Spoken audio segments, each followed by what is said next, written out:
You're listening to the Unpenned Show with Paul and Andy, broadcasting live around the world. We believe freedom is free. It is enslavement that you're paying for. If you ain't mad by now, you're not paying attention. Right now is the time. Let's get on with it. I'd like to introduce my special guest this evening, born in Dublin. My guest today is an internationally renowned artist, author, musician, public speaker, and independent researcher. Currently based in the west of Ireland, his illustrations have appeared on the cover of newsstand magazines, books, and websites worldwide. He is best known for being the author of the book Puzzling People, The Labyrinth of the Psychopath, and now a follow-up book, Defeated Demons. These books becoming an underground success has enabled Thomas' work to reach a much larger audience. It is with great pleasure I say a very good evening to Mr. Thomas Sheridan. Good evening to you, sir. How are you, Paul? I'm very good, and thanks for joining us this evening. Thank you very much. No problem. The sun is shining here in the UK, and how's things just outside Dublin? Well, actually, I live in Sligo now, on the other side of Ireland. It's boiling hot and humid. Okay. It's been crazy weather. Yesterday was freezing cold. It was like, it might as well have been February. And today it's just roasting hot and humid. So, crazy weather. It is crazy weather. The one thing I notice about the weather, it's never light enough. Do you think it's actually never gets light enough nowadays? The actual daylight... No, it's very strange, yeah. Yeah, the daylight doesn't seem to be what it was. Now, I've actually spent quite a lot of today listening to what you've got on YouTube and all over the web. It's fascinating stuff. And to actually try and line it up into some sort of semblance of order is beyond me. So I'm actually going to say to you, what is a psychopath? A psychopath is a predatory consciousness which is an expression of the duality of the universe. Just as there is negative and positive, male, female, and every other aspect, a proton, a neutron, every other aspect of duality contained in the universe, there is predatory and empathic consciousness. 96% of us are empathic human beings. We are happy to live amongst each other. We have no racism. We have no bigotry. We have no inherent need to destroy each other. We have no inherent need to exploit, use, torture, manipulate, or get a kick out of, just ruining each other. We're perfectly happy to seek love, to express that love and show it to those who need it. We will crawl across a battlefield to save our best friend. We will pull our children and our family members from a raging storm in a torrent river to pull them to safety. And then there's 4% of human consciousness, human beings on this earth, who possess a consciousness that's very, very different. And that's the psychopath. The psychopath is essentially a parasitic organism that looks like a human being, that represents this predatory consciousness, and it sees every other human being as a target to be manipulated, used, exploited, and then, on a whim, discarded as if they never existed, and then they move on to the next one. That's what a psychopath is. And I got the edit version, didn't I? I got the edit. I mean, I've listened all day, and I've actually read the first book, Puzzling People. I have got the second book, and before I even got the front cover open, my friend Stuart, who's also read the first one, said, "Can I take that? I'm going on holiday. Can I take it?" And I said, "Okay, you have it." He's a slow reader. He went on holiday weeks ago. I haven't had it back yet. So, although I think a background into Puzzling People through the psychopath, it's... When I read the first book, I can remember about maybe a third of the way through it, and I'm thinking, I know people in my life who have these traits. I recognise this in people. I recognise why does this person lie when they don't need to? A third of the way in, I was recognising too many people in my life, and I was also asking myself a lot of deep questions. Well, that's quite a common reaction. And let me start by saying, look, we've all done bad things. We've all done things we shouldn't have done. We've all behaved appallingly at some point in our life. We've hurt people, damaged people. Sometimes we meant it. Sometimes it was a result of immaturity and selfishness. But as we grow older, and even when we're younger, we say, I shouldn't have done that. That was pretty nasty. When I bullied that kid in school, I shouldn't have done that, or other things you did, or all through your life, and you'll feel bad about it, and then you'll try to make amends for that. If you don't try to make amends for it to the person directly, if you can't, you'll try to do it in some roundabout way. You just have an inherent notion that you've kind of went against the laws of the universe by behaving like that, and you call it karma, call it whatever you want, but you just want to clean your soul, clean your conscience, and try to make up for that. Well, a psychopath isn't like that at all. It's very, very different. It's almost like a robotic. It's just business. They will just do these horrific things to people, use them, manipulate them, destroy their personalities, destroy their consciousness, destroy their psychological sovereignty, and they'll do it without a care in the world. They'll just do it, and that's the end of it. To them, it's no more different than changing the channels on TV. It's just business. It's just what it is. And they have no sense of remorse and compassion. They have no sense of understanding another person's plight or suffering in life. I'll give you an example of this. The actress Nicole Kidman, when she was playing the role in the movie To Die For, where she played a female psychopath who arranged to have her husband murdered, who's also obsessed with being famous, when she was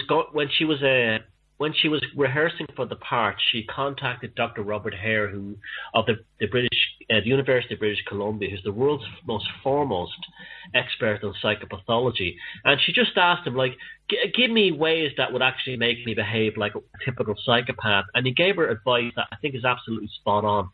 It is. He told her to go. Could you imagine if you were walking down the street one day and you saw a child being hit by a car, and the parent running over, the mother running over and screaming, calling for an ambulance in a terrible traumatic and emotional and psychological state over the injury to her child, and then you were watching this and you had no idea what that woman was experiencing. It was completely alien to you, even if you were a parent yourself. And it's so bewildering to you. And then you go home and you practice in front of the mirror all the emotional behaviors and all the traits and all the things you observed inside that moment of observation when you saw this woman having this horrific emotional crisis with the injury of her child, and then learning that to manipulate others. Herbie Cleckley, who was a famous American psychiatrist, a brilliant man. This is when psychiatry was actually a real science and not the lunatic government sort of social engineering monstrosity it has become. But when psychiatry was a real science back in the 1940s, Herbie Cleckley wrote a book called The Mask of Sanity. It was the first scientific study of psychopaths. And he described them as an otherwise normal-looking human being with an eternal state of personal and psychological chaos, who then becomes a functioning mimic of a normal human being, like a facsimile, and then projects their internal chaos on others to control and manipulate them. So what you're dealing with is somebody who's completely different than a normal human being, but then pretends to be just like one, and does it not to survive, but does it to exploit. It absolutely loves being able to fool and manipulate and con people. And that's a very good way to describe them. So don't diagnose yourself. If you felt the question, like the people say to me, look, I read your book or I've seen your lectures, and they come to my talks and they say, look, Thomas, it was a great talk, but you have me worried now. I think I might be a psychopath. And then the first thing I'll always say to them is, if you actually are worried you're a psychopath, I can tell you for a fact you're not. Because if you were a psychopath, you wouldn't give a damn. Marvellous. That's eased my conscience somewhat. I have to say, over the past 4 or 5 years, and I'm so frustrated that it took me so long to understand this reality. I wish I'd picked it up. Well, you're laughing your heads off. I can hear you laughing. But yeah, it took me so long to figure out this reality, and I now can openly say that I did make a mess of life in the past, and I did treat people as I judged them on the basis of was it a benefit me knowing them, or perhaps were they getting too much from me and I wasn't getting enough back, and I judged the friendship on that basis, and I've turned completely around. But I can see how people do that, because we have a predator type money system that does have us all fighting for ever diminishing resources. Oh yeah, if we're normal people, we're engineered into being like what I call proto-psychopaths. I mean, I grew up in, a tough neighbourhood, very poor on the north side of Dublin, an inner city neighbourhood. And by the time I was 30, I was working on Wall Street and Goldman Sachs. And that did not happen by me being a saint, all the time. I had to fight and scrape and get my way up there. Yeah, I used my brains. Yeah, I used my intelligence.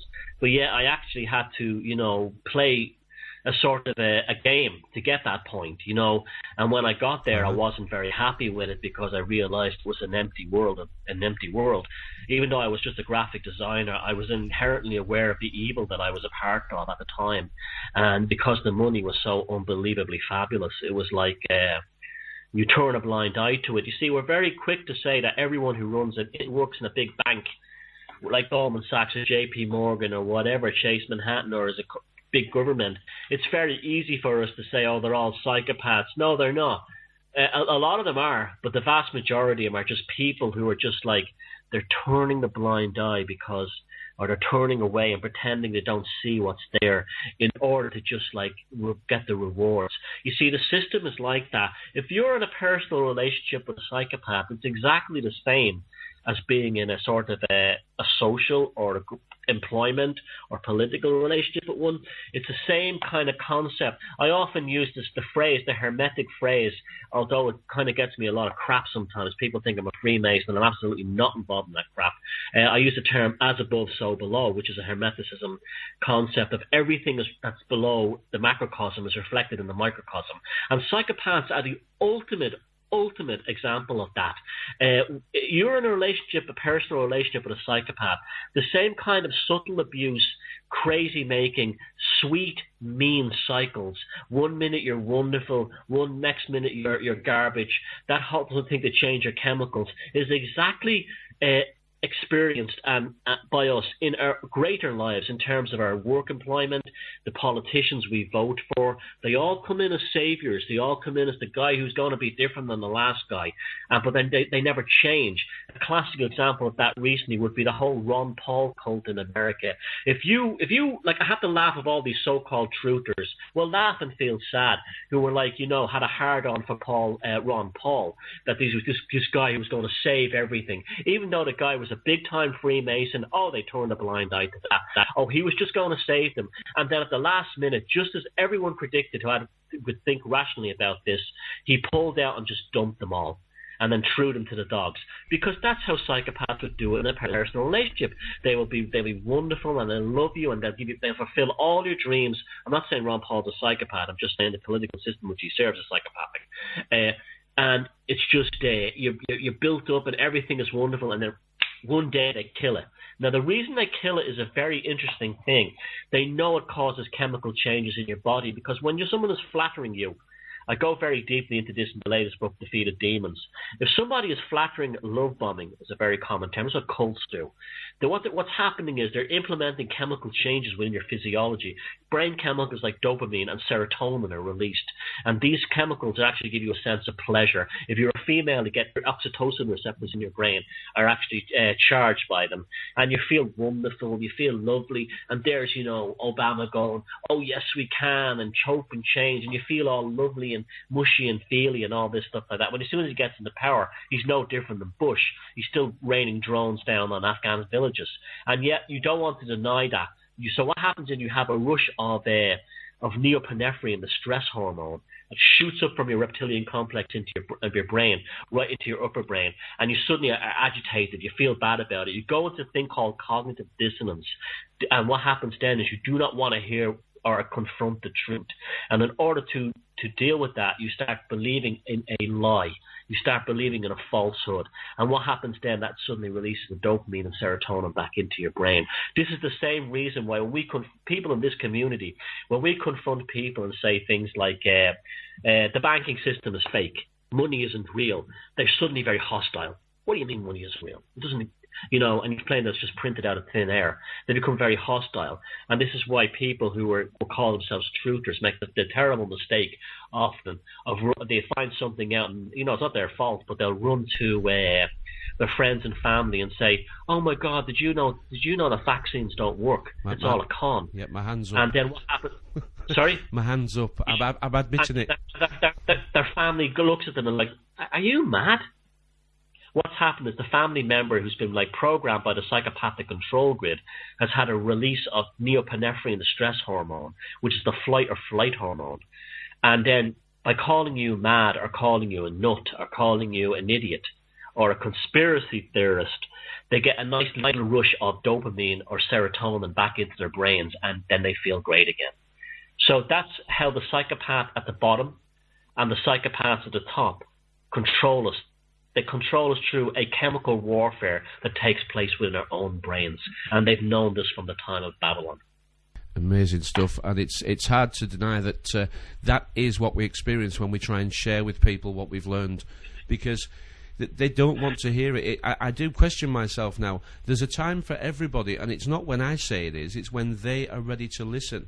And God, I look back at the years now, and I call it, you don't own your car, you know.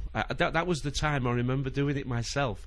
I've actually got a fish and chip shop in North Yorkshire, and I'm amazed I've got any customers left, because I practiced on nearly every one of them on how to get them to... I know, I'm embarrassed myself, but they still come. I used a little bit of comedy to do it, because I realise if you don't make them laugh, they'll probably end up killing you. So... But they're okay.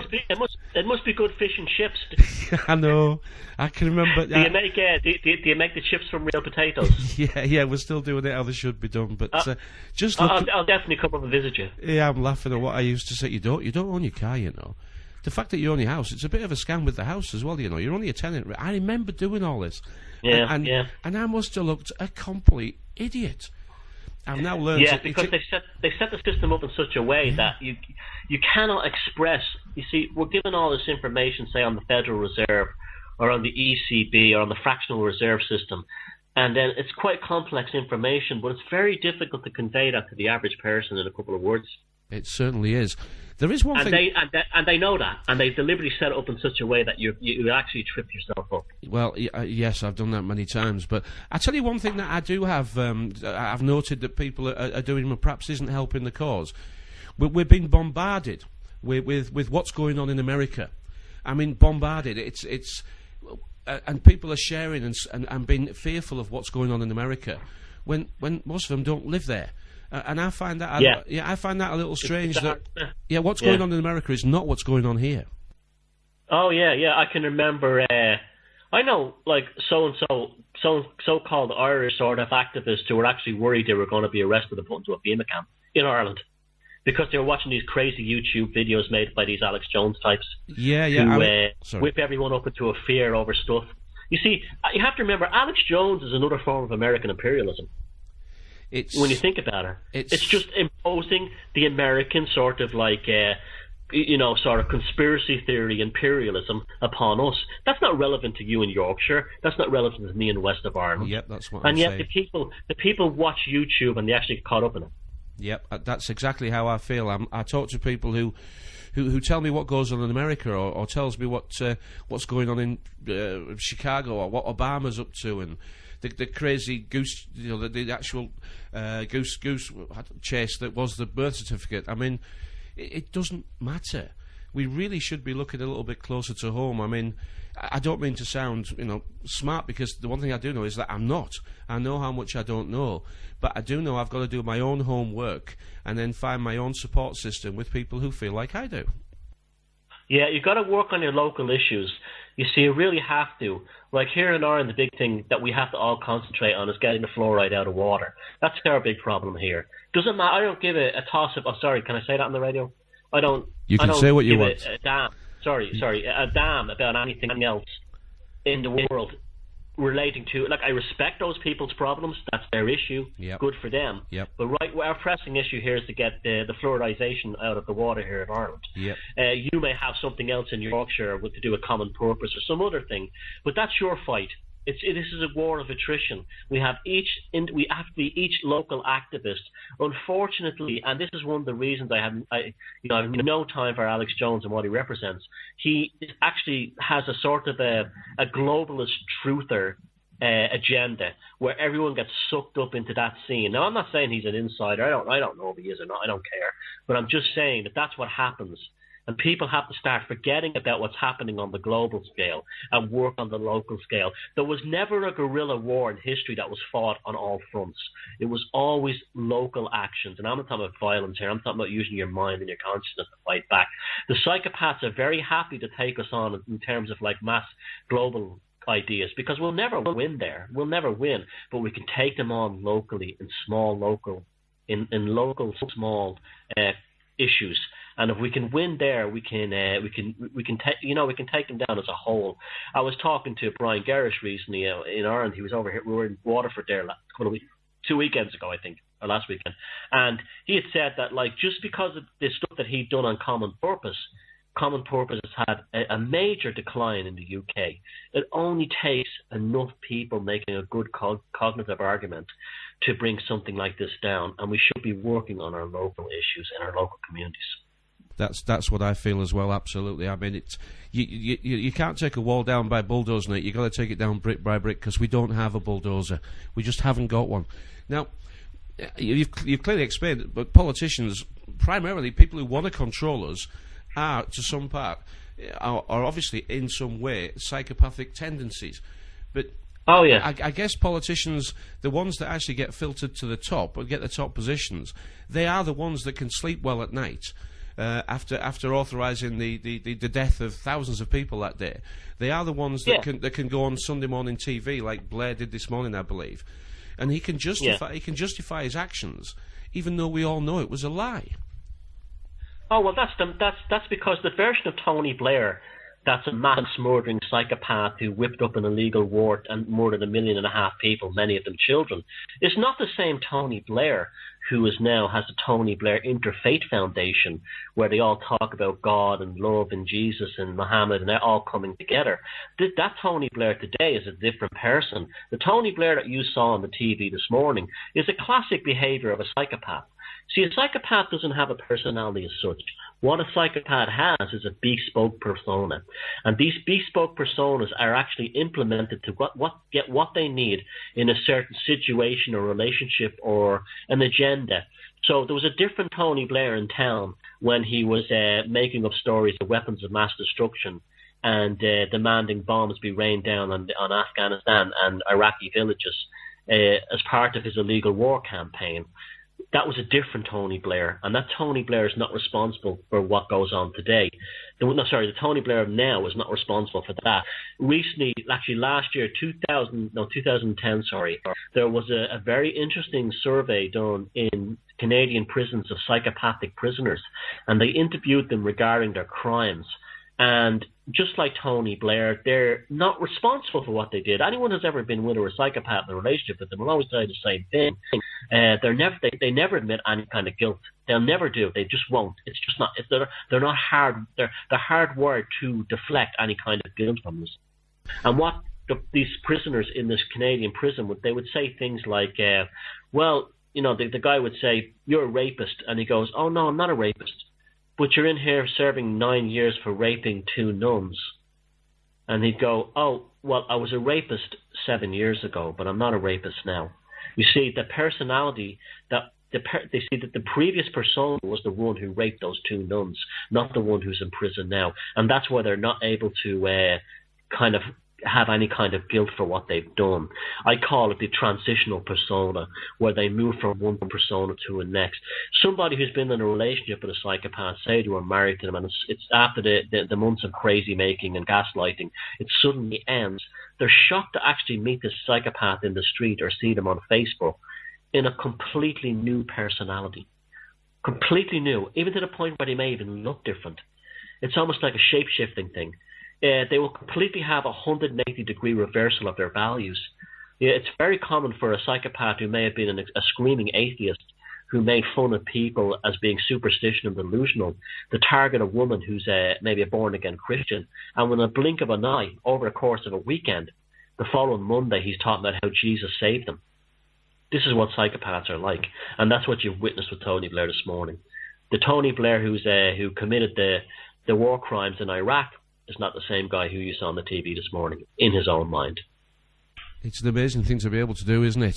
To actually just divide yourself. It's a completely different form of humanity. We have to get this out of our head. We're not dealing with human beings here. We're dealing with a predatory consciousness that's not one of us. That we are literally dealing with a parasitic subspecies of consciousness on this planet, and that's what a psychopath is. It's like vampirism, isn't it? Vampires are allegories for psychopaths. So are werewolves, and nearly every fairy tale ever written. Children's fairy tales are phenomenal, actually, insights into psychopathology, because Bruno Bettelheim, he was a Freudian psychologist back in the 1970s, wrote a very good book about the sort of psychological motifs contained within fairy tales, and they're nearly all psychopathic. One of them revolved around the idea of that children actually exercise their dark side through their engagement with these fairy tales. I did a talk in Manchester recently, and I spoke about childhood psychopaths, which are currently being studied for the first time ever in Florida. And this gentleman, a well-meaning gentleman, came to me after the talk, and he said, "Look, Thomas, I cannot get into my head that children are anything other than pure and innocent." And I just said, look, think back to your own childhood. It was filled with fears, darkness, and other kinds of things. And children, unlike adults, are able to accept the psychopathic thing through these fairy tales. You look at stories like Jack and the Beanstalk. That's a very bizarre story. It's about a guy who moves into someone's house, plays on the sympathies of his wife in order to rob him. That's a psychopath. And yet that's a child's fairy tale. So they've always been there in myth and allegory and folklore, all through everything. The Vedas in India talk very deeply about these people who are half human, half snake. Everything, Celtic mythology, everything, it's filled with them. It's not just vampires. We've always known that they were there in a sort of allegorical sense, but we're unable to accept that these things actually exist in real life, and they do. Well, I mean, I get... The thing I struggle with is what magic is being performed, what spells are being performed on the general public to not, they cannot see that they're unable to take an alternative view that they haven't already heard somewhere else. I understand that very few people actually accept the fact that they've never had an independent thought. And an independent thought for me is that you've actually thought of something that nobody has previously told you. You've connected two unconnected dots and come to a conclusion that may or may not be true, but you've done it independently. And I think, trying to get that over to people and saying that, everything you know is true has been given to you and told you so. Everything you're thinking is part of a program. You're not thinking it yourself. You're just connecting what's already in there and making reality as you go. Yeah. Well, what happens is to use that kind of language that you brought up there, the transubstantiation of the psychopathic magi, that transformation of truth into lie and lie into truth, is performed on a global level by what would be the shock troops of the psychopathic control grid, and that would be the mainstream media. The mainstream media is the greatest act of sorcery that has ever been inflicted upon the human race. Now, it goes right back to Babylon. That's where it really started, in the Babylonian processions along the Ishtar Gate, where they would have gods and demons paraded under torchlight, and they were aware, the Babylonian priesthood, that this changed people's perceptions and made them easier to control. And that's continued on through everything from Wagner operas, the Greek mystery plays, theatre, vaudeville, burlesque, and now on to movies and television. It's the ability to trap somebody in the dark, hit them with this image, and they will believe anything. When you're actually watching a TV program, the flicker rate of the TV puts your mind into a light sleep. It's called alpha wave mode, and that's exactly the level that a psychopath's brains operate. So that way, when you're watching TV, after about 15 minutes, you literally become a psychopath. That's why you can watch the most horrific killings and murders, and so on, and just then go back to eating your pizza. It doesn't disturb you anymore. Yeah, and you see that because the actual line between reality and virtual reality now is very blurred for far too many people. Now, there was a term that you mentioned earlier, and you called it gaslighting. Now, I see that the skies are dimmer. The light bulbs are definitely dimmer. I mean, I've replaced mine in here, and I now can't see what I'm doing. It is like gaslight. And our intellectual abilities are being dimmed as well. I mean, is that a form of gaslighting? I think it is, actually. I've never thought about it in that way before, but that's very good. That's very good, Paul, how you put that into that term. I never thought about that. But they're dimming streetlights all over the world. I was in Guildford recently with a friend, and we were coming back after. I was on TV. I was on TV. So I was on Edge TV. And we were driving back, and I was staying in his house in Guildford. And his neighbourhood, they'd switched off all the lights after midnight. And it was really bizarre, like driving through this suburban neighbourhood after midnight with no street lights on and seeing foxes running all over the place. Like, on one level, it was kind of nice. But I never thought about that. It's almost like, go to bed now. The lights are off, go to bed. Well, yeah. I've never thought about that. And then the changes in the mercury light bulbs, those CFL bulbs they're putting in. So that's very interesting. But what gaslighting really means is, it comes from an old movie title. It was about a psychopath who was turning down the gas lights in the house, in his home, to convince his wife he was going mental. And that's what psychopaths do. They change your sense of reality and make you question your own sanity. And that's really what we're living in today, isn't it? That's how we're actually changed. And that's where the term gaslighting comes from. It's a clinical psychology term, meaning when a psychopath actually changes the victim's sense of reality. So yeah, I think you tapped into something there, Paul. I never thought about that, but yes, we're definitely we're gaslighted constantly through everything. I think one of the most common ones is how we're constantly fed conflicting information. One month they'll tell us, a survey tells us that coffee will kill you, and the next month they'll tell you the best thing that ever happened to you. It improves your sex life. You know, they'll do the same with everything. They always tell you the next cancer cure is just about to happen, but it never does.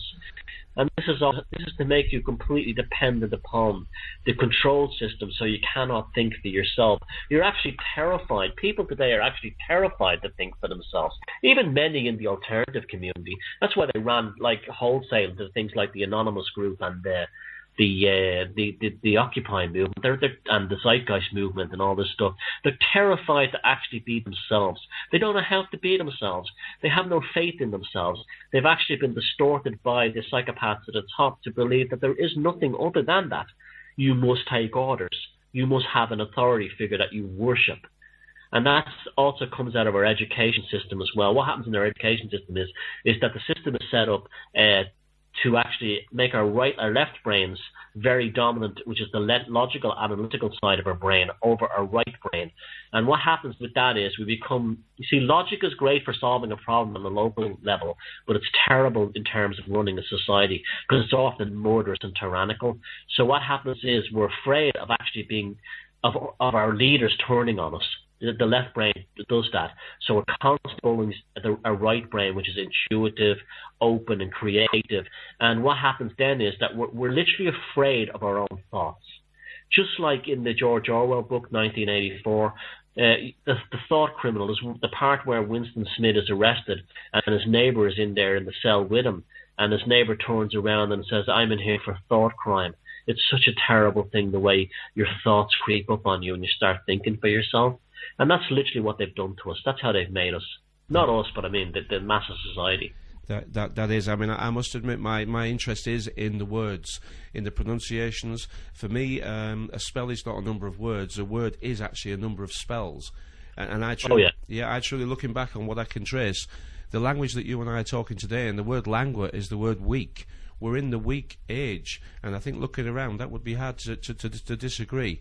But how I see the language, and what I can trace back so far, is that it's only really 300 years old in its modern form. I think a lot of people, a lot of people think that we've been speaking English for thousands of years on these very islands, and the fact is that's not the case at all. This language it's been designed for where we are today, and perhaps after our break a little later, I'd like to come back to the language, because I don't have many people to share my thoughts on the language with, but you are one of the people that perhaps could at least appreciate what I'm trying to describe. I mean, our language is described, for me, it's war and sex. That's all it is. It's designed to make us fight, and then we make up with sex. But it's also, there's a hidden story in there, but I don't want to come on to that now. I want to, you mentioned about the slave training camps, which is school. And I think most people listening will be aware that school is the training centre. You go there to learn to communicate and then get told to sit down, shut up, and no talking. And for the kid, for the youngsters, it's very confusing because kids have some great questions. Why is a day called a day? Why is the moon called the moon? Lots of good, why are they called? But the school doesn't answer those questions. Well, if you look at kids before they go to school, especially through things, okay, you look at a bunch of toddlers in a room. They don't care who's black, who's Muslim, who's Jewish, who's Catholic, who's Protestant. They don't care. They don't care. They don't care who's Asian, who don't care who's Chinese. These kids all get on fine. They're all very creative in more or less the same way. They have a tremendous imaginative world. You give them some crayon paper or some Lego to play with or some clay. They have this unbelievably abstract view of reality that's incredibly imaginative and very egalitarian towards each other. And then they go into school, and suddenly they are part of this thing called identity politics, where they're actually made to believe that they have a certain identity, that you're this, that, and the other. You know, this is where religious. I mean, I can't stand Richard Dawkins. I do agree with him to a sense, to a degree, when he talks about the dangers of religious schools, you know, actually encouraging sectarianism. That's absolutely loaded. That's absolutely true. There's no doubt about that. And so what happens is you have children then subject to sort of like psychopathic identity politics, where they're no longer human beings, but they then become what they will be for the rest of their lives, human resources. And then the idea is to scientifically quantify, evaluate, and then process them through the system. So some become carpenters, some become civil servants, some become this, that, and the other. And at the end, they're not really human beings anymore. They're just humans in a machine. You see, this comes out of the whole socialist sort of idea, the scientific society. Everyone should be processed into a unit as a human resource. So school actually destroys young people, destroys them. Okay, Thomas. Just, I'm hearing you're okay, but you are breaking up a little bit. I'm looking at the chat box, and they're not picking up that you're breaking up. So I'm just asking the chat box, are you hearing Thomas nice and clearly, or is he breaking up a little bit? Sorry to butt in there. Yep, the schools, I think, I've got a lot to answer for. I had a gentleman involved in the education system, not a teacher, but somebody who actually assesses teachers in the shop a couple of weeks ago, and I asked him, I said, if you're not a teacher, what do you think about the teachers? And he said that that he just sort of joked and said that they're forever getting younger. And I said, no, we're forever getting older. It's a bit like the cast of Coronation Street. They just keep getting younger, but we never figure out it's the other way around for us. And I said, what do you make of the education system? He said, I work in it. But he had a look on his face that encouraged me to ask him some more. So I said, and what do you feel about working in it? And he said, there's a lot wrong with it. And I said, well, what do you mean by that? He said, we're not really giving the kids the education they need. And he was admitting, and I said, I agree with that. I said, there is a magic going on here that the exam scores seem to go up every year, but the kids that come out at the other end seem to be less capable of doing anything that they could do 20 years ago. I've actually been employing youngsters for 20 years now, and I love having the youngsters around because they're a very lively bunch. But I'm sorry to say that today's modern crop of youngsters, they're very compliant. They ask no questions. They question no decisions. And the light in their eyes isn't what it should be. They're already dim. The school has already the school's already classified them into which band they are. They've given them the choice of subjects to follow. And you can see the kids already at 13, 14, maybe 15. They're targeting what they've been told is their career, whether it's a hairdresser or a beautician or a carer or just working for one of the big supermarkets. That they already have been, that their ambitions have been reduced considerably into getting a job I can do. And it brings tears to my eyes when I hear them talking. Well, that's not the kids' fault for starters, Dave, as you know yourself. And let's not get into, knocking school teachers, because the vast majority of people who enter the teaching profession, nearly all of them, and for the most and good reasons. It's not their fault that they're caught up in the system as well. It's just that it's our. I mean, I know at certain levels, the education system it's pretty encourages psychopaths to actually do well. They look in tenured college professors. That's all about. That's a lot of bullshit. That is fellas who sit there and get $200,000 a year for the rest of their lives, and never do anything.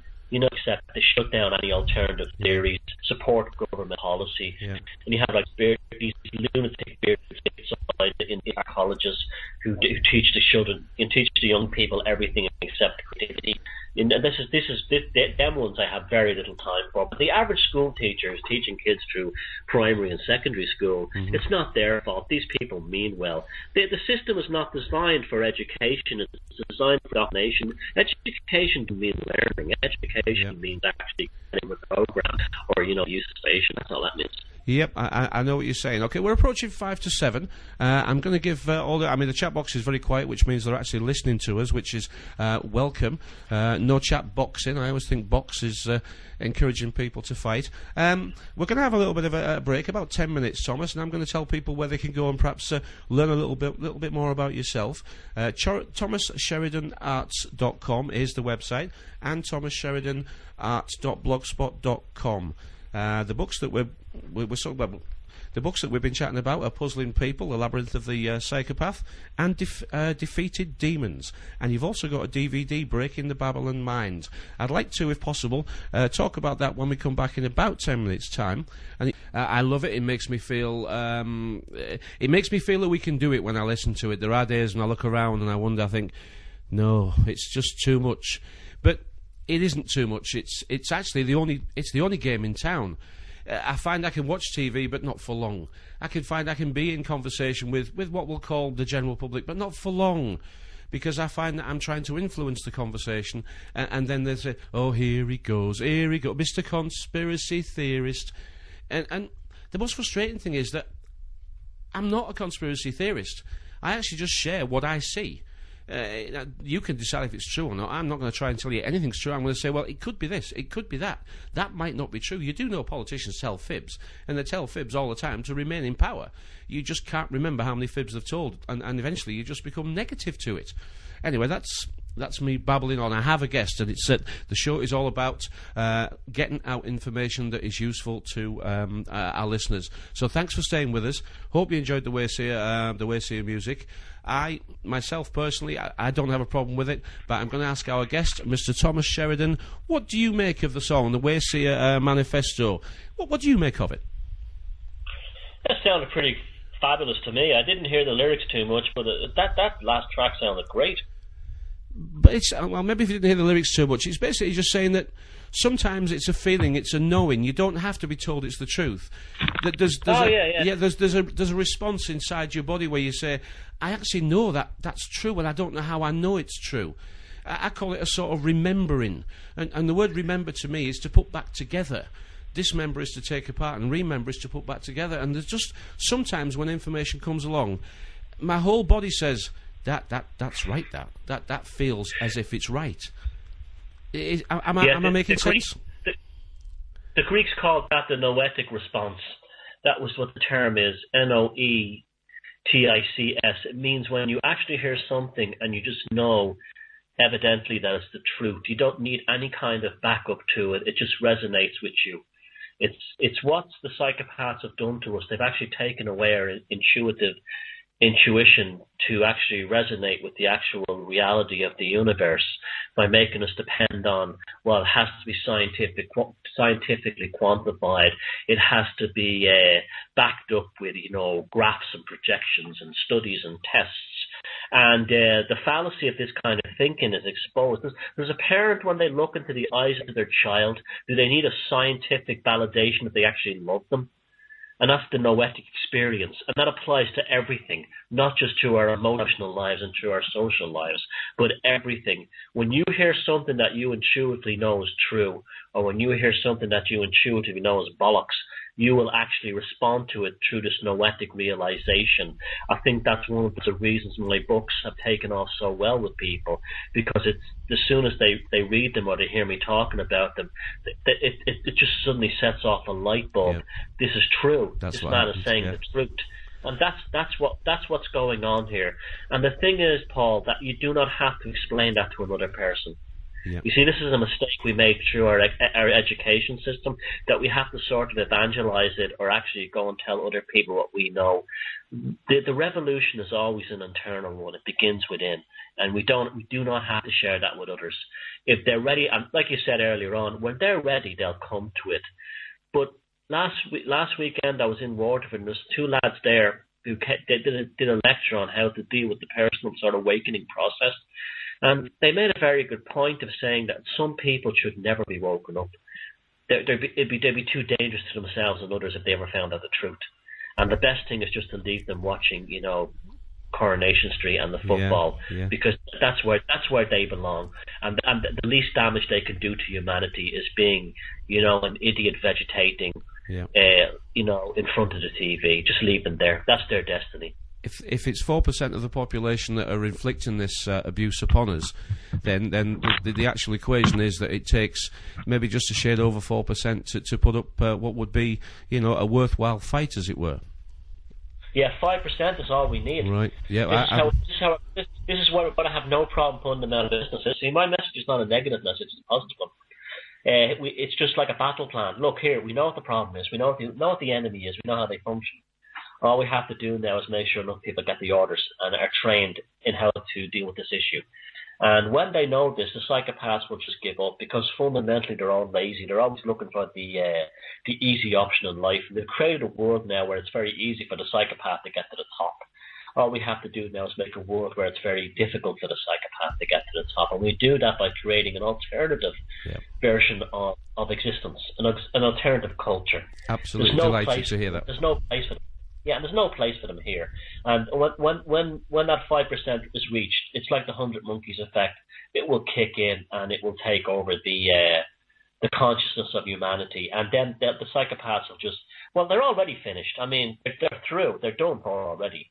It's just that most of them don't know it yet, but some of them are knowing it. And, if you're a psychopath listening to this, your time is up. It's over. The world has found out about you. You can no longer hide and prey on our ignorance and feed upon us.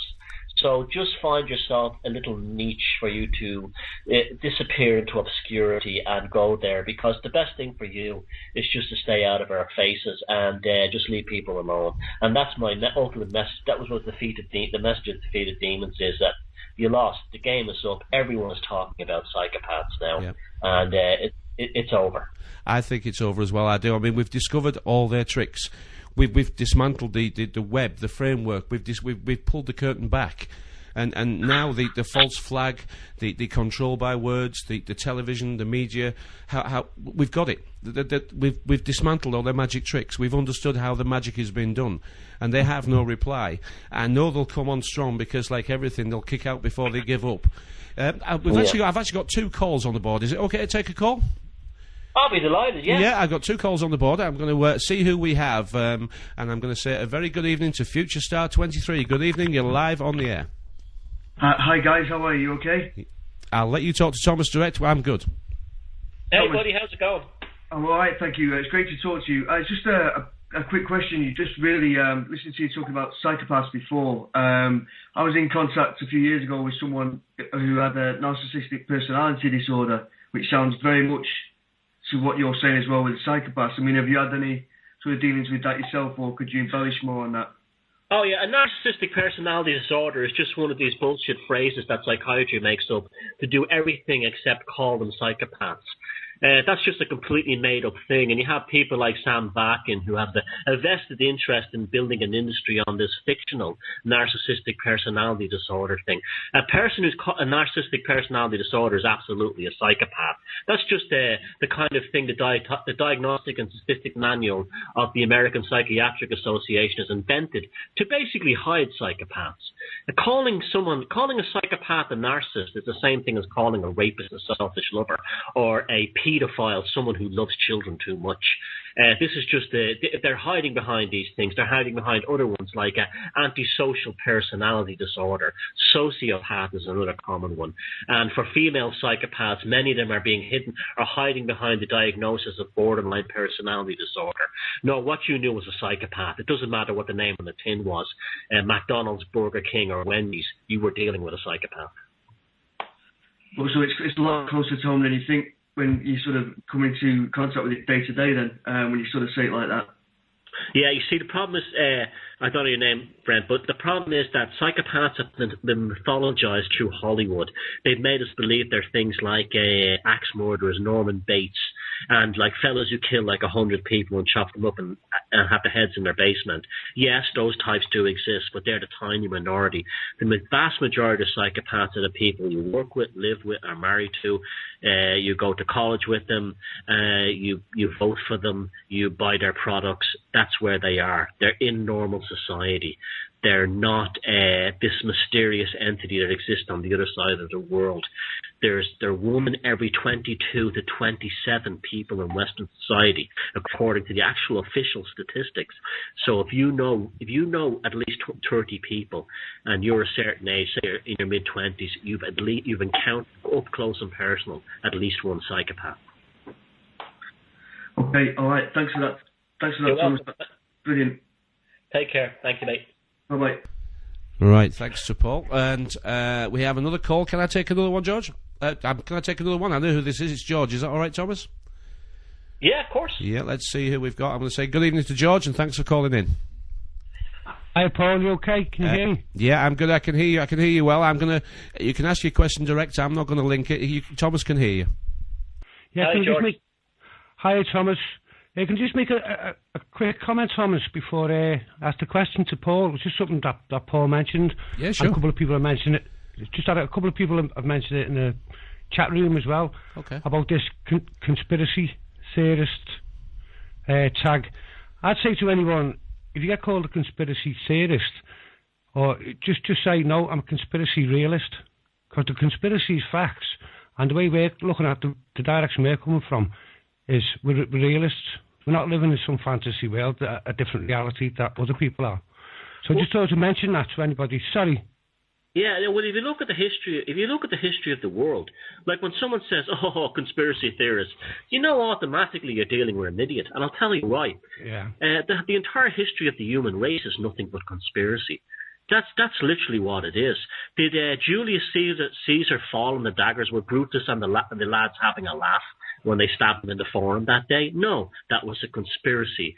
When the leaders of the 1916 rebellion in Ireland got together and took over the GPO in Dublin to start a revolution, that was a conspiracy. When the Trotsky left the United States with a bag of Wall Street money to take over, to start to finance the Russian Revolution, that was a conspiracy. When George Washington and Thomas Jefferson, Abraham Lincoln, and the rest of them got together to form the Congress in the United States in Philadelphia, that was a conspiracy. The whole history of the world is nothing but conspiracy. Now, I have to say this. I don't actually believe there's some kind of evil cabal at the very top who are actually working together as a sort of a group to take over the world. I don't actually believe that, because I'll tell you why. Because the ones at the top are all psychopaths, and they're basically powerful idiots who are working in their own interests. So anything that seems to look globalist at the very top is usually an accident of this coagulation of wealthy psychopaths who have managed to work together. I don't believe that actually, Newt Gingrich and Zbigniew Brzezinski and Bill Gates sit down and they rub their hands together and say, we'll do this and that. I just think that these are basically overeducated, powerful idiots who maybe some of them on some level actually think they're doing good, but I haven't seen any proof. I know there's things like the Bilderbergers and all that, but the history of the human race is conspiracy. So anyone who says that to you, just ignore them and get on with your life, because they're obviously denying reality. Actually, links in. Thanks, Thomas, to the question that I was going to ask you, and that is, do you believe psychopathic behaviour or tendencies are inherent or are a result of environment issues, how people are brought up? And yeah, I get that question a lot. Well, actually, no, it's not. There's absolutely nada proof it's actually genetic. There's a great push to try and make it seem it is, but there really isn't. The science isn't there. There's a scientist in America called Fallon who's obsessed with pushing this idea that it's genetic, because he himself has a psychopathic brain and is trying to pretend out he's not a psychopath, even though I've got very suspicious I've got suspicions about his own motives. He puts up pictures of the CAT scans on the screen to show that psychopaths are all hereditary because they have the same CAT scan. And when you look at the CAT scans, they're all different. So it's almost like he's gaslighting the people with his so-called science. Yeah. Now, so it's not. There's no proof. When you really look at it, there isn't any proof. You see, like if you look at, we have to get away from this whole genetics thing. This whole thing with genetics is something the psychopaths have pushed upon us. When the genome project was finally ended and all these biotech companies poured billions into it, what they really discovered that the genome was not that, the genes were not that important because our personality and everything else was not really located within our genes. Steve Jones at University College London even asked for the genome project to be scrapped because it was so useless. Remember, they're still talking about the 90% plus of our genetic material is what they call junk DNA. So it's very, when we start talking about genetic this and genetic that, remember we're playing into the hands of the psychopaths because they're obsessed with this stuff from their whole interest in Darwinism and things like that.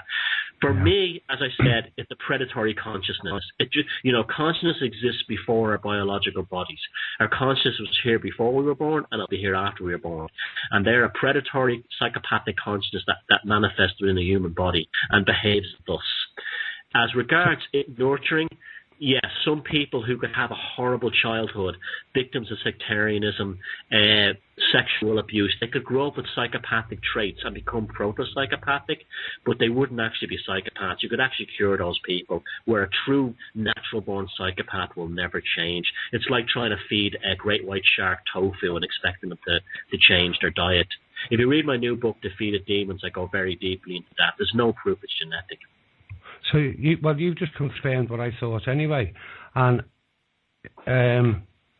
so would you say that, like, the political system or any system of control attracts a certain type of person? Or do you think they might start out well-intentioned, but once they're involved with the system or absorbed by the system, that is when they tend to get this, with them being with other psychopaths, they tend to fall into that. I think it's a mixture of both. I think some of them are psychopaths and some of them are not. Some of them may enter well-intentioned and then they end up becoming a sort of a proto-psychopath just by playing the game. And they may be tortured by it. Or they may be apathetic to it because the money is so good or their ego is being fed. But I think by the time you get to the very top, the upper echelons, what they call, the top of the pyramid where the eye is, there's basically nothing but psychopaths. Yeah, I agree with that. Okay, thanks very much, Thomas. And Paul, it's a great show, by the way. Thanks a lot, Thomas. Thanks, Paul. Thanks for calling in, George. Ta-da. Thanks, Paul. Bye.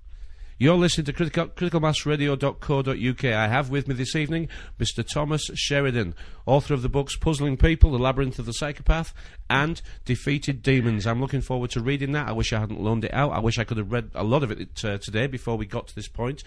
And I do hope that once I've read the book, I can ask you to come back because I'll be able to ask more questions. It does seem silly that I haven't read it. Let's get back on to decoding the psychopath's mindset and what psychopaths do to actually depress us, because we do live in a society that is full of negative images and symbols. The very cities that they build for us are not just built by chance. They're full of symbolism and buildings in certain places, and for people who don't think that's true, that's fine, but allow yourself to say, well, it may be. And do a little research before you actually poo-poo anything like this, because this is what got me interested. Was that doesn't sound as if it could be true, but I'm going to find out anyway. And that's what sort of kicked me off anyway. I'm babbling on as I normally do. Welcome back, Thomas. Thank you for staying with us. Yeah, no problem. What you're saying about the buildings and the cities when they grow organically, I mean when they grow just by themselves, they're not negative places. That's why we're drawn to the old quarters of cities and why we feel so relaxed within them. That's why all the tourist districts are in the old quarters of cities. These were not planned cities. What happened was, after the Enlightenment, when the Freemasonic ideals took over just about everything. Then the idea of the planned city, the planned urban area came about. And this is when they started to put in streetscapes and everything like that. Like the city I grew up in, Dublin, the very old parts around in the Temple Bar, Christchurch areas, they're random streets that go back to the time of the Vikings. And that's the tourist area. That's where people want to go. That's where people hang out and feel the most relaxed. These were cities. This is a cityscape that grew up naturally around people trading and interacting in the time of the Vikings. Later on, after the Enlightenment, that's when the city was actually planned according to urban planning, and you had this great idea to build the city. These guys had powdered wigs sitting down, and they designed the city out. And all these streets are built around squares. The square, the Masonic square. And then you have all these streets, and they're filled, like you go down O'Connell Street in Dublin, it's filled with fasci, domes, needles, the pointed needle, sphinxes, and all these other, skulls, and all these other aspects of, the actual psychopathic mindset in terms of how it projects itself on the urban landscape. So cities actually started out well, but they were destroyed by the psychopaths when they brought their psychopathic urban planning into the equation. Marvellous, marvellous. Now, there is a word that appears to be not used in people who are discovering the alternative reality. There is a word that people are still uncomfortable to use. There's maybe two that I'm thinking of. One is Illuminati, and the second is New World Order. Now, I know Illuminati is just the illuminated ones, and I always see that as the word on, because on is the word to illuminate for me, and that's easy to trace back. And on is to illuminate, to shed light, to throw light on, to be bright. And we always send our kids to school to lessons. We're taught lessons will make you bright, and morons, well, in this language, morons are dim. And I think that's backwards myself, personally. I don't think the language makes sense on that front. But the Illuminati and New World Order, why do people immediately turn off when we say those two words? Well, let's talk about the Illuminati. I'm glad you brought this up, Paul. I have, been researching this for a while. I have some very old books. I don't read books by conspiracy theorists. I actually go to the oldest documents I can find. And there's an unbelievable ignorance, both in the alternative community and at the mainstream, about who the Illuminati are. The original Illuminati came out of the Gnostic sects. The Gnostic sect were basically the good guys who were destroyed by monotheism about 2,000 years ago. They came out of Egypt, and there was probably no group on this earth more oppressed than the Gnostics. The Gnostics entered into Italy about 1,500 years ago, and they started to refer to themselves as the Illuminati. All it meant was that they were holding the light of human spiritual purity. They were not evil. They were not Freemasons. They were not a diabolical sect. They actually were the ones who were aware of the monotheism of things like the Vatican and Islam were a danger for the human race. And they lived underground, and they were persecuted horrifically by the Inquisition. Now, what happened was they moved into Spain about the 1500s. And while they were in Spain, they were doing okay. They flourished ironically under the Muslims, the Moors, who actually, because the original Illuminati were all about knowledge, and they were the ones who were dealing with sacred geometry and the idea of the Fibonacci. These are learned men and women. And then what happened was, when the Catholic Church reconquered Spain, they fled north into the Grand Orient Lodge in Paris, and they founded the Grand Orient Lodge. Again, it was just regular Freemasonry. The idea was to advance man. There was nothing evil about it. Then something horrific happened. Adam Weishaupt, who was a Jesuit, was contacted by the European powers in the 1700s and late 1700s and asked to infiltrate Freemasonic lodges around Europe in order to advance the idea of republicanism. Now, republicanism was just a commercial system to transfer ownership from the dukes and the princes and so on towards corporations, because seafaring technology was changing at the time, and these dukes and princes around Europe were very uncomfortable with the power that the likes of the Dutch East India Company and the East India Company were gaining. So they got this guy Weishaupt to try and develop a system of republicanism where all these dukes and all these earls and all these other scumbags could remarket themselves as presidents and of corporations and so on. And what Weishaupt did was infiltrate through his minions many of the Freemasonic lodges, including the Grand Orient in Paris. I have documents going back to the 1700s where you have Freemasons who are actually terrified and bemoaning the power of the Illuminati, this Bavarian Illuminati, under the power of Weishaupt and the Jesuits.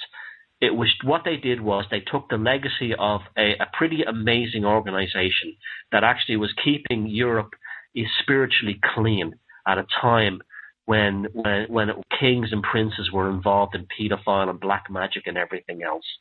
And Weishaupt and the Jesuits stole the Illuminati name, and then they turned it into something very wicked and very dark. And that's the Illuminati that became afterwards. Now, there's no proof that the Illuminati exists today. There just isn't. The chances are it probably died out about the 1800s. That's just the fact. But the name and the legacy has remained. The reason why people have an adverse reaction to it, on the alternative side, unfortunately, most people who call themselves researchers are profoundly ignorant of the original Illuminati that existed before Weishaupt. And they just throw all the eggs in one basket and they think of the modern Bavarian Illuminati. On the other side, you have people who read the likes of Dan Brown's book and they think it's all fiction. It's not. Oh, it's all made up. It doesn't really exist. It's just Hollywood.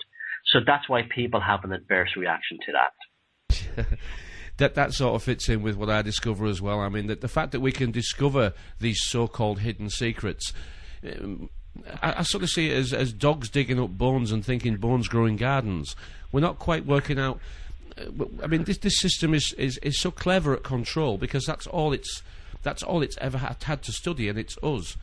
And they will give us every flavour of ice cream that we can find. They don't care. Oh, yeah. They don't care what flavour it is. And they don't care really how much truth's in there. Because the fact is that once you mix all the flavours together, you're never going to work it out anyway. That's sort of how it looks to me. Everything that you think is complicated, when you finally get into it, like a new job, for example. When you start a new job, you think, God, I'm never going to get this. It looks so complicated. But in a short space of hours, you're already arranging it, organising it, and figuring it out. And I think the reality is as simple as that. Once you take away all the stage shows and the side shows and the distraction and the Disney magic and the princess programming and the superhero Schwarzenegger male, once you take away all that, you realise that it's just a method of control. Find whichever flavour you want. Yeah, well, they're sort of pathological archetypes that we're glued into. You know, they're not naturally occurring archetypes. You see, they're very clever, these people, these psychopaths at the top. They're not intelligent or intuitive, but they pay people to be intelligent and intuitive for them. They may not sat down and read Jungian psychology, but they'll have people who advise them who will say that, well, there's such a thing called the archetype. And they will actually, they will take these ideas of the archetype and apply them and pervert them in certain ways. So the idea of the modern archetype of the female would be the transsexual, herpes-ravaged, bling-laden whores of Sex and the City. That to them is the new female. Now, that's not the fault of the women. The women are being attacked. In Defeat the Demons, I have a chapter called Hell's Bells, which just basically showed that the psychopathic control grid is actually controlling society through attacking the women first.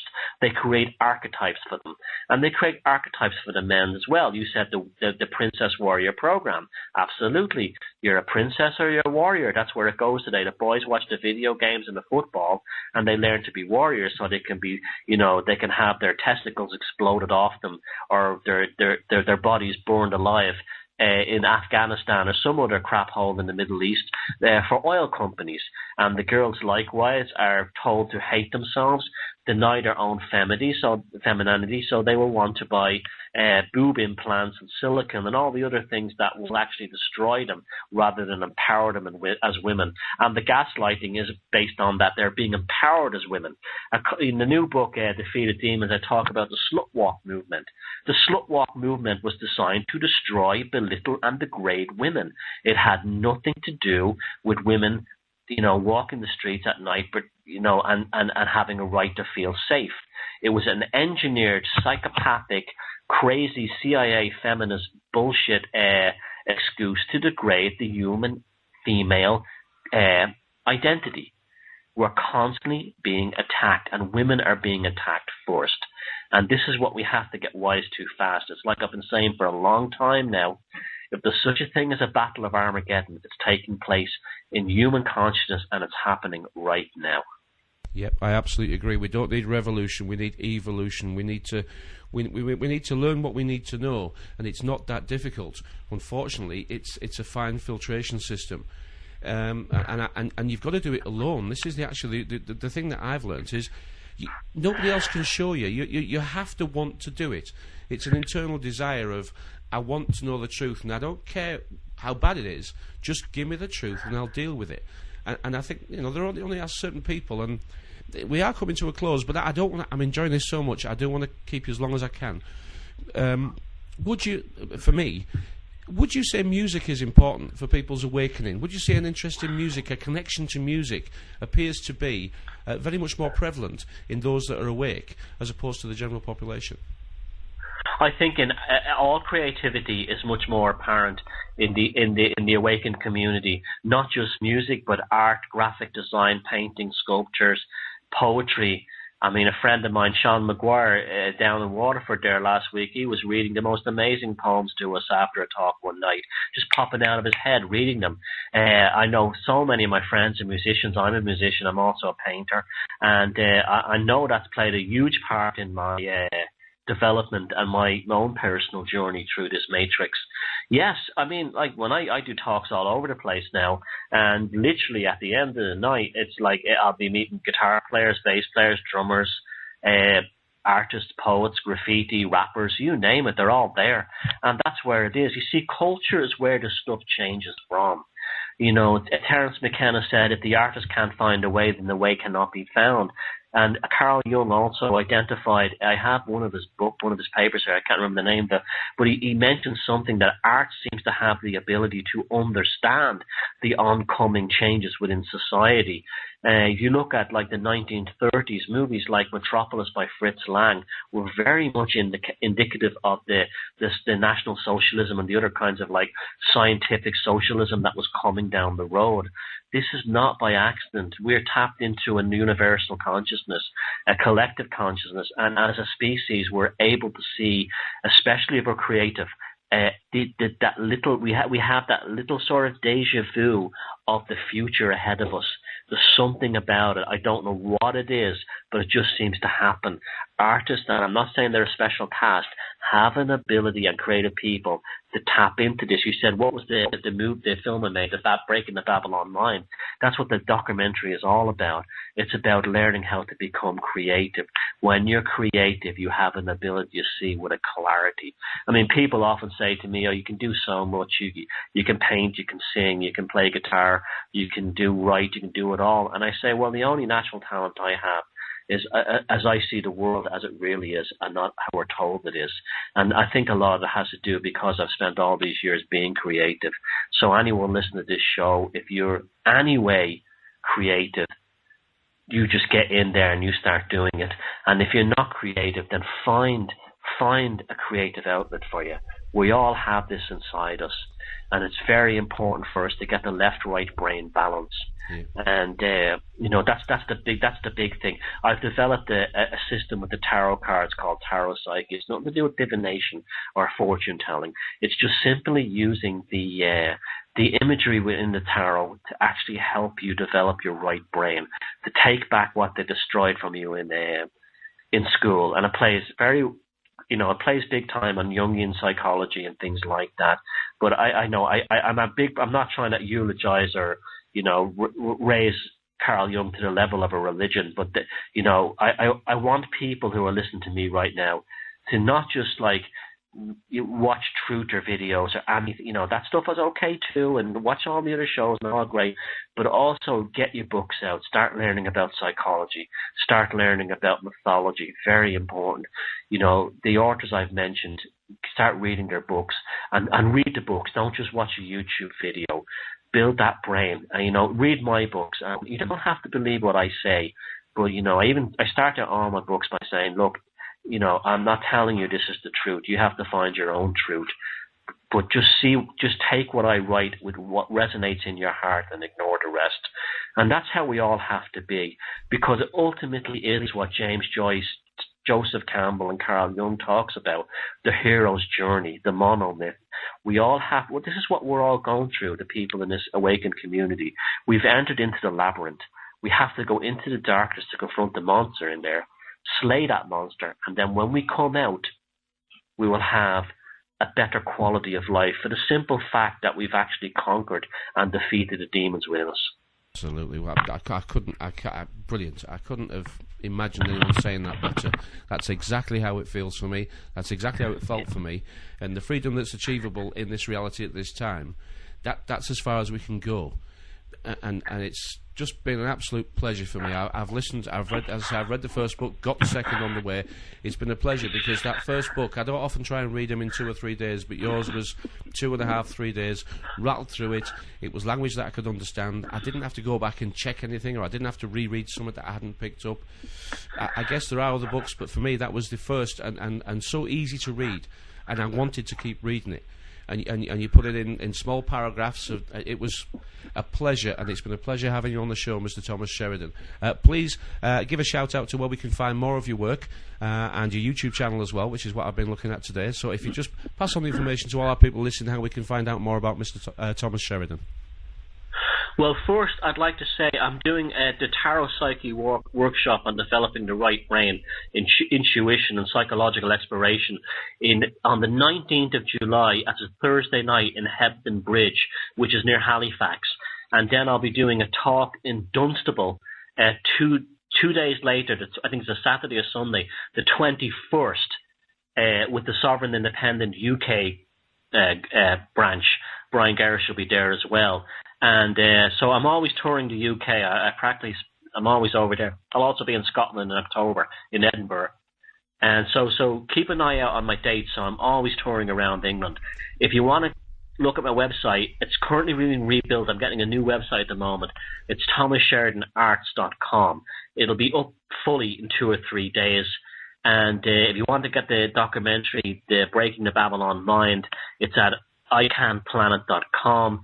And my books are called Puzzling People, The Labyrinth of the Psychopath, and Defeat the Demons, Freedom from Consciousness Parasites in Psychopathic Society. You can get them at all the online booksellers, but if you don't want to deal with credit cards or anything like that, go to your local bookshop and just give them the titles and my name, and they'll have them for you in 2 or 3 days. Thomas, thank you very much. I'm going to let you go, and if it's okay with you, can I give you a buzz 5 minutes after the show ends just to say thank you privately? Oh, no problem, man. Thank you to you and your listeners. It was a lot of fun. Thank you, Paul. You're very welcome. Thank you. Well, ladies and gentlemen, what an interview. My first proper interview with a guest who really has got important information to share. Psychopaths. We don't hear the word enough. It's not just the murderer, the serial killer, the pulling the shower curtain back, the knife shadow. We should use the right words. The people who control our society are psychopaths. They don't care about us. They don't have empathy. They don't have compassion.